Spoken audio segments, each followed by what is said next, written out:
Hello मेरे प्यारे दोस्तों, मैं उमेश शुक्ला। मेरा स्कोर इस बार नीट में 624 है और बहुत दुख की बात है कि मैं जो चाहता था वो नहीं हो पाया। मैं अच्छा एक एम्स चाहता था, अच्छे मेडिकल लाइन में जाना चाहता था, लेकिन वो नहीं हो पाया क्योंकि मैंने कुछ गलतियां की।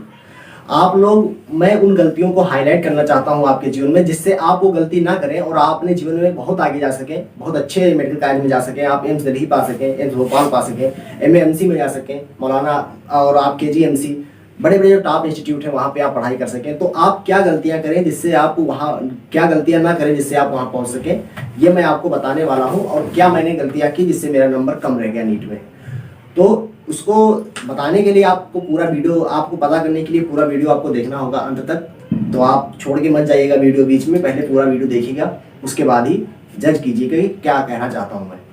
तो पहली जो मैंने मिस्टेक अपना बनाया है वो बनाया है टेस्ट पेपर में ना आने वाले क्वेश्चन को भाव न देना। आसानी से हम लोग ये करते हैं, सभी के जीवन में ये होता ही है कि टेस्ट पेपर में कोई क्वेश्चन आता है, लगता है कि हल्का सा कठिन है या ये कॉन्सेप्ट हमको नहीं आ रहा है, तो हम कहते हैं उसको, अरे ये तो क्वेश्चन एग्जाम में हो जाएगा, मेरा यहाँ पे करने की जरूरत नहीं है, एग्जाम में मैं कर लूंगा इसको। तो ये गलती, मेजर गलती होती है। आप समझते हैं कि ये क्वेश्चन मैं कर लूंगा आपके एग्जाम पेपर में, नीट में, लेकिन आप जब यहाँ नहीं कर पा रहे हैं तो आप नीट एग्जाम में बिल्कुल नहीं कर पाएंगे। तो आप ऐसी गलती मत कीजिएगा कि किसी क्वेश्चन को भाव नहीं दे रहे हैं। आप हर एक क्वेश्चन को इंपॉर्टेंट मान के चलना ही पड़ेगा, सभी क्वेश्चन को। और दूसरी जो गलती है आपकी, एनसीईआरटी से बाहर जाना, मेजर गलती होती है लड़कों की। और कोचिंग इंस्टीट्यूट भी ले जाते हैं बाहर लड़कों को। अगर कोचिंग इंस्टीट्यूट अगर आपको बाहर ना पढ़ाए एनसीईआरटी के, तो आपको लगेगा ही नहीं कि कोचिंग इंस्टीट्यूट के जो टीचर है उनको कुछ आता जाता है। तो टीचर के पास भी मजबूरी होती है और वो बाहर से पढ़ाता है। अब अधिकांश टीचर जो है वो बहुत ही पुराने जमाने के होते हैं, क्योंकि वो, अगर यूपी में देख लो तो यूपी बोर्ड से पढ़े हुए हैं, या किसी अनदर स्टेट में देख लो तो राजस्थान बोर्ड से पढ़े हुए हैं या आसाम बोर्ड से पढ़े हुए हैं। तो वहाँ का उनका सिलेबस दूसरा होता है। अब वहाँ से जब वो पढ़कर आए हैं तो वो पुराने हैं, तो उनको वो चीज़ें आती हैं क्योंकि उन्होंने रमेश गुप्ता, एमपी कौशिक और बैरियस किताबों से पढ़ा हुआ है। तो आपको वो ज्ञान दिखाएंगे ही कि हमको आता है। तो आप इन चीज़ों से बचना और एनसीईआरटी पर फोकस करना, एनसीईआरटी के क्वेश्चन लगाना।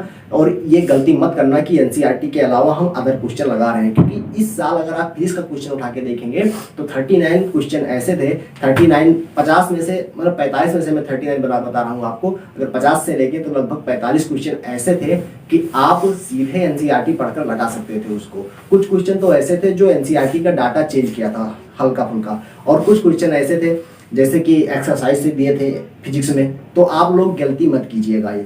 और एग्जाम्पलर के क्वेश्चन थे, यही हालत आपकी केमिस्ट्री की थी। केमिस्ट्री और बायोलॉजी में तो पूरा एनसीईआरटी को फॉलो किया जाता है। फिजिक्स में कुछ एक दो क्वेश्चन रैंक बनाने के लिए बाहर से आते हैं, वो भी बाहर से नहीं होते हैं, वो एनसीईआरटी में आपके कहीं ना कहीं फार्मूले के बेस पे दिए जाते हैं। वो आपको दिमाग लगाना होता है कि हम उसको कैसे लगाएं। तो आपको अच्छे से इसके लिए एनसीईआरटी पढ़नी होगी, एनसीईआरटी के क्वेश्चन सॉल्व करने होंगे, तभी आपकी ये गलती दूर हो सकती है। और एनसीईआरटी से बाहर मत जाइएगा। और तीसरी जो आपका गलती है, ओवर कॉन्फिडेंस रखना। ओवर कॉन्फिडेंस रखना, हम क्या करते हैं कि हम ओवर कॉन्फिडेंस रखते हैं। जैसे कि हम एग्जाम देने जा रहे हैं, मान लो संडे को मेरा एग्जाम है, तो अगर मेरे पास में एक हफ्ता बचा हुआ है तो हम क्या सोचते हैं कि मतलब एक 2 चैप्टर का एग्जाम है मेरा, 2 चैप्टर का एग्जाम है, 2 चैप्टर फिजिक्स में आ रहा है, 2 केमिस्ट्री में आ रहा है, 2 बायोलॉजी में आ रहा है। तो हम 2 घंटे के हिसाब से बांटते हैं कि 2 घंटे बायोलॉजी को देंगे एक चैप्टर को, यानी कि 4 घंटे बायोलॉजी के लिए हो गया, 4 घंटे केमिस्ट्री के लिए होगा, 4 घंटे फिजिक्स के लिए होगा। एक दिन में पढ़ लेंगे और आराम से जाके पेपर दे आएंगे, नंबर आ जाएगा। और ये क्या होता है आपका, ये बहुत बड़ी गलती होती है, क्योंकि आप एक दिन में, लास्ट के एक दिन में तैयार करना चाहते हैं कि हम जाके पेपर में अच्छा कर जाएं, लेकिन उसका रिजल्ट होता है कि आपका नंबर अच्छा नहीं आता है। तो इसके लिए आपको एक चीज करना होगा कि जब किसी को टेस्ट, मान लो आपका संडे को पेपर है, तो इतने बार आप रिवाइज कर लीजिए कि मतलब कोई भी कॉन्सेप्ट लास्ट दिन तक बचे ही ना, उसके पहले ही आप अच्छे से उसको कर लीजिए। और ओवर कॉन्फिडेंस मत रखिए कि ये मेरा क्वेश्चन हो जाएगा और ये मैं कर लूंगा। मान लो क्वेश्चन आप लगाते हैं, तब जब आप किसी भी बुक से अगर क्वेश्चन लगा रहे होते हैं, तो उस समय आपको कहीं ना कहीं से देखकर आपको हिंट मिलके आप वो क्वेश्चन लगा देते हैं, उसको टिक कर देते हैं कि ये मेरा क्वेश्चन लग चुका है, मैं इसको दोबारा नहीं लगाने वाला। लेकिन वो कहीं ना कहीं गलती हो जाती है आपका। जब वो वही चीज नीट के एग्जाम में आता है तो आप उसको टाइम मैनेजमेंट नहीं कर पाते हैं उसमें, और उस चीज को गलत कर देते हैं। आपको आते हुए भी क्वेश्चन गलत हो जाते हैं ऐसे में। तो ओवर कॉन्फिडेंस किसी भी क्वेश्चन में मत रखना। अगर आपको कोई कॉन्सेप्ट नहीं समझ में आ रहा है, उसको अच्छे से क्लियर करना, गलती मत करना, ओवर कॉन्फिडेंस मत रखना। और जो आपकी चौथा है वो बैकलॉग पर ध्यान ना दे पाना। बैक मेजर प्रॉब्लम होती है लड़कों की, ये बैकलॉग पर ध्यान नहीं दे पाते हैं। टीचर पढ़ाता है उसके साथ आगे बढ़ते जाते हैं और बैकलॉग को ध्यान नहीं दे पाते हैं।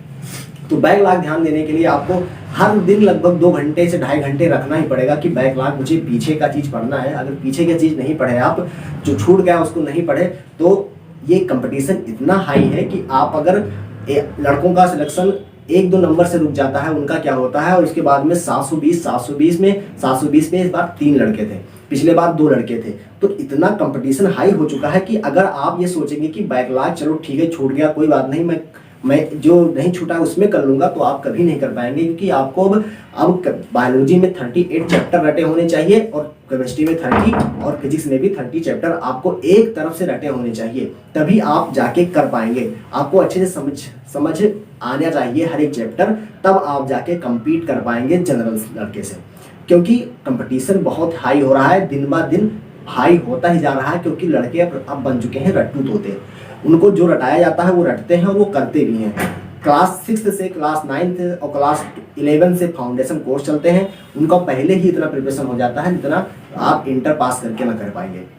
तो ये गलती मत कीजिएगा। और जो लड़का 9th या 10th का या 11th का देख रहा है वो भी ये सुने कि ये चीज़ें और शुरुआत से ही अपना फाउंडेशन क्लियर करें, अच्छे से मजबूत करें। और चौथा जो पॉइंट है मिस्टेक नोटबुक ना बनाना। तो मिस्टेक नोटबुक आप जब टेस्ट देते हैं तो आपको बहुत सारे क्वेश्चन नहीं लगते हैं, तो बहुत क्या करते हैं उसी में टिक मार देते हैं, कहते हैं ये क्वेश्चन नहीं लगा, लास्ट में मैं इसको रिवाइज कर लूंगा। लेकिन ऐसा कुछ नहीं हो पाता है, लास्ट में इतना समय नहीं रहता है कि हम उसको मिस्टेक जो पेपर है उस पूरे पेपर को पलट पाएँ। तो आप एक क्वेश्चन जब एक पेपर करते हैं तो उसमें 180 क्वेश्चन में से 200 क्वेश्चन में ज़्यादा से ज़्यादा आपके 50 क्वेश्चन फंस गए होंगे, 20 क्वेश्चन फंस गए होंगे, 30 क्वेश्चन फंस गए होंगे, 15-10 ऐसे क्वेश्चन फंसते हैं। तो आप उसको अलग से नोट कर लीजिए, क्योंकि उतना टाइम आपके पास में लास्ट में नहीं रहेगा कि आप पूरा पेपर उठा के पलटने जाएं। तो ये आप मिस्टेक बुक बनाना मत भूलिएगा, मिस्टेक बुक जरूर बनाइएगा। और जो आपका जो छठवां पॉइंट है वो टाइम मैनेजमेंट ना कर पाना। आपके नहीं, बहुत सारी मेजर प्रॉब्लम, ये भी मेजर प्रॉब्लम में आती है। सभी लड़के लगभग टाइम मैनेजमेंट नहीं कर पाते हैं, जो मैनेजमेंट कर लेते हैं वही अच्छा रैंक लाते हैं नीट में। तो टाइम मैनेजमेंट मेरी भी गलती थी, और टाइम मैनेजमेंट आप नहीं कर पाए तो आप नीट क्वालिफाई नहीं कर पाएंगे। क्योंकि टाइम मैनेजमेंट बहुत बड़ा खेल होता है।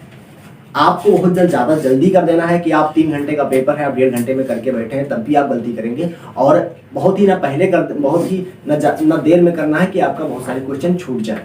तो आपको टाइम मैनेजमेंट बहुत अच्छे से टेस्ट में सुधारना है अपना। और जो 7वां पॉइंट है गलत OMR फिल ना करना, क्योंकि लास्ट में आपकी OMR ही चेक होनी है। तो आपको OMR फिल नहीं करना है, गलत OMR फिल नहीं करके आना है, वरना आपकी पूरी मेहनत साल भर की बर्बाद हो जाएगी। आप बाद में पछतावे के आपके हाथ में पछतावा लगेगा और कुछ नहीं होने वाला। तो OMR फिल आप मत कीजिएगा गलत। और 8वां जो नंबर है वो बहुत इंपॉर्टेंट है, कह रहा है कि मानकर चलना कि पेपर पिछले साल जैसा आएगा। अगर आप ऐसा मान के चले कि पेपर पिछले साल जैसा आएगा तो यह आपकी सबसे बड़ी भूल होगी। क्योंकि इस बार का पेपर आप 2021 का मैच कर लीजिए और 2020 का मैच के लिए जमीन और आसमान का अंतर था। इस साल पेपर कुछ लेंदी बना दिया गया था NCERT से, लेकिन लेंदी कर दिया गया था। पिछली बार इतना लेंदी नहीं था, 1 स्टेटमेंट टाइप क्वेश्चन थे जिससे बहुत सारे लड़के कर लिए। अब आप कहेंगे कि हाँ अगर पेपर कठिन था तो रैंक कितनी क्यों गई? रैंक इसलिए गई क्योंकि पिछले साल ड्रॉपर स्टूडेंट बहुत ज़्यादा थे। बहुत सारे ऐसे स्टूडेंट थे जिनका 550 और 600 के बीच में मार्क आ रहा था। ऐसे भी स्टूडेंट थे 600 से और 615 के बीच में थे, उनको कॉलेज नहीं मिले था। राजस्थान, दिल्ली, कर्नाटक, केरला, यहाँ से कट ऑफ बहुत हाई गई थी। वहाँ के लड़के जो 600 पार भी थे उनको भी कॉलेज नहीं मिला था। यहाँ तक कि यूपी में भी 605 तक कॉलेज नहीं मिल पाया था, 607 तक कॉलेज नहीं मिल पाया था। तो इसका जो हाई कट ऑफ जाने का रीजन ये हो सकता है। अब आपके नज़र में क्या है हाई कट ऑफ जाने का? आप कमेंट में लिख सकते हैं कि आखिर हाई कट ऑफ जाने का क्या रीजन हो सकता है। तो ये गलतियां थी जो मेरे तरफ से लगी कि मैं आपको बताऊं, तो मैंने आपको बताया कि ये सारी गलतियां हैं। तो ये गलतियों को अगर आप दूर कर ले गए तो आप पक्का है कि जो मेरा 624 नंबर आया है वो आप कम से कम उसको 680 प्लस और 690 प्लस लेकर जाके पटकेंगे। क्योंकि मैंने 4 गलतियां की, इसमें से 3 थी ओवर कॉन्फिडेंस रखना। मैंने अपने जीवन में ओवर कॉन्फिडेंस रखा कि ये मुझे आता है। और ये मैंने टाइम मैनेजमेंट नहीं कर पाया। मैं टाइम मैनेजमेंट नहीं कर पाया, एग्जाम हॉल में प्रेशर में आ गया। और जो 7वां था गलत OMR फिल करना, मैंने 6 क्वेश्चन गलत फिल कर दिए। तो ये मेरी ये भी बहुत बड़ी गलती थी। और जो चौथी मेरी गलती थी वो मानकर चलना कि पेपर पिछले साल जैसा होगा। जब मैं फिजिक्स बायोलॉजी किया, केमिस्ट्री किया तो मुझे आसान लगा, मैंने किया, लेकिन तब भी लेंदी लगा। एनसीईआरटी से था लेकिन लेंदी था, टाइम ज़्यादा लिया, तो मैंने सोचा कि इसको आराम से करते हैं, फिजिक्स पिछले साल जैसी ही होगी 2020 जैसी, और आसानी से 45 मिनट से 50 मिनट में हो जाएगी। लेकिन ऐसा नहीं हुआ, फिजिक्स का पेपर लेंदी था, मैंने ध्यान नहीं दिया था और वो मेरी सबसे बड़ी गलती हुई।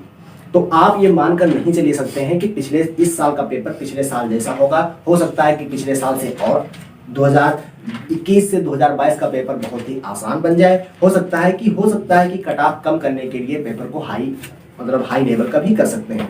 तो आप लोग पिछले साल के हिस्ट्री को देख के आप इस पे विश्वास मत करिएगा कि कैसा पेपर आएगा। आप लोग अच्छे से मेहनत कीजिए, बस एनसीईआरटी फॉलो कीजिए, एनसीईआरटी में जो दिया है बस उसको रटे रहिए, आपको परेशानी नहीं होने वाली है। धन्यवाद। लाइक कीजिएगा, सब्सक्राइब कीजिएगा और शेयर कीजिएगा, जिससे बहुत अच्छे लड़कों को इससे मदद मिल सके। धन्यवाद।